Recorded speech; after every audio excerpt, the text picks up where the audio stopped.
ஒரு பரந்த காட்டு வெளியில் மாலை சூரியன் தங்க நிறத்தில் ஒளிர்ந்து கொண்டிருந்தான். ஒரு பெரிய பழமையான மரத்தின் நிழலில் ஒரு குருவும் அவரது சீடனும் அமர்ந்திருந்தனர். சில நேரம் அமைதி. பிறகு சீடன் மெதுவாக கேட்டான், குருதேவா, ஒரு விஷயம் என் மனதை கலக்குகிறது. இந்த உலகத்தில் அனைவரும் பணக்காரராகவே ஆசைப்படுகிறார்கள். எல்லோரும் உழைக்கிறார்கள், ஓடுகிறார்கள், போராடுகிறார்கள். ஆனா சிலர் மட்டும் எளிதாக உயர்ந்து விடுகிறார்கள். சிலர் ஆயுள் முழுக்க உழைத்தும் முன்னேற முடியவில்லை. ஏன் இப்படி சீர்மேற்ற உலகம்? குரு மெதுவாக சிரித்தார். அவர் சொன்னார், உலகம் அநியாயமில்லை. மனிதன் புரிந்து கொள்ளாத விதிகள் தான் உள்ளன. கேள், நான் உனக்கு ஒரு ரகசியம் சொல்கிறேன். பருமனான சுமையை சுமக்கும் ஒரு மிருகத்தை பார்த்திருக்கிறாயா? அது தினமும் வேலை செய்கிறது, சோர்வின்றி இழுக்கிறது, தூங்கும் நேரமும் குறைவு. ஆனா அது ஒரு நாளும் ராஜாவாக மாறுமா? இல்லை. ஏன்? ஏனென்றால் உழைப்பு மட்டும் உயர்வை தராது. உழைப்பை வழிநடத்தும் அறிவுதான் உயர்வை தரும். அதனால் செல்வம் கைகளை பார்க்காது, மூளையை பார்க்கும். இன்று நான் உனக்கு செல்வத்தை ஈர்க்கும் 7 மறைநியதிகளை சொல்லப் போகிறேன். இந்த விதிகள் வாழ்க்கையை மாற்றும். கவனமாக கேள். விதி 1. திசையில்லாத உழைப்பு. வீணான சக்தி. ஒரு கிராமத்தில் 2 மரவெட்டிகள் இருந்தனர். ஒருவன் நாள் முழுக்க கோடாரியை ஆட்டி மரம் வெட்டுவான்.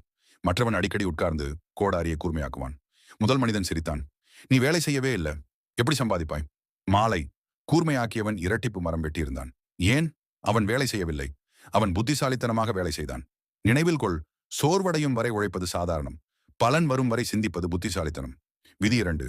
உன்னை வெல்லாதவன் செல்வத்தை காக்க முடியாது. ஒரு கிண்ணத்தில் தண்ணீர் நிரப்பினால் அது அமைதியாக இருக்கும். அதே கிண்ணம் நடுங்கினால் தண்ணீர் சிந்தும். மனம் அமைதியாக இல்லாத மனிதன் செல்வத்தை பிடித்து நிறுத்த முடியாது. கோபம், பேராசை, அவசரம், இவையெல்லாம் செல்வத்தின் எதிரிகள். உன் மனம் அமைதியாக இருந்தால் முடிவுகள் தெளிவாக இருக்கும். விதி 3. சம்பாதிப்பது திறமை, காப்பது ஞானம். ஒரு மனிதன் கிணற்றிலிருந்து தண்ணீர் எடுத்துக்கொண்டே இருந்தான். ஆனா பாத்திரத்துல ஓட்டை. எவ்வளவு நிரப்பினாலும் காலி. பலர் வாழ்க்கையும் அப்படிதான். வருமானம் அதிகம், ஆனா சேமிப்பு இல்லை. செல்வம் வருவது முக்கியம் இல்லை, அது தங்குவதுதான் முக்கியம். விதி 4. நேரம்தான் உண்மையான நாணயம். ஒரு நாள் இழந்த தங்கம் திரும்ப கிடைக்கும், ஆனா இழந்த நேரம் எப்போதும் இல்லை. நேரத்தை வீணாக்கும் மனிதன் வாழ்க்கையை மெதுவாக விற்றுக் கொண்டிருக்கிறான். 1 மணி நேரம் தினமும் கற்றுக்கொள்ளும் மனிதன் ஒரு வருடத்தில் வேறு மனிதனாக மாறுவான். விதி 5. அறிவுதான் பெருகும் செல்வம். தங்கம் திருடப்படலாம், பணம் எறியலாம், சொத்து பறிக்கலாம். ஆனா அறிவு, அது உள்ளே பதிந்தால் யாராலும் எடுக்க முடியாது. ஒரு திறமை கற்ற மனிதன் எந்த நாட்டிலும் வாழ முடியும். அறிவு எல்லா கதவுகளுக்கும் திறவுகோல். விதி 6. வாய்ப்பை பார்க்காதவன் விதியை குறை சொல்வான். ஒரு விதை நிலத்தில் விழும். ஒருவன் அதை மிதித்து விடுவான், மற்றவன் அதை நடுவான். முதலவன் சொல்வான், என் வாழ்க்கை வெறுமை. இரண்டாவது சொல்வான், என் வாழ்க்கை வளர்ச்சி. வித்தியாசம் வாய்ப்பை அடையாளம் காணும் கண்கள். விதி 7. செல்வத்தை ஒரே கதவில் வைக்காதே. ஒரு வீடு ஒரே தூணில் நின்றால் ஒரு அதிர்ச்சியில் விழும். செல்வமும் அப்படியே. ஒரே வருமானம், ஒரே முதலீடு, ஒரே ஆதாரம், ஆபத்து. பல திசைகளில் பாதுகாப்பு, அதுவே நிலைத்த செழிப்பு. இறுதி போதனை. குரு மெதுவாக சீடனை பார்த்தார்.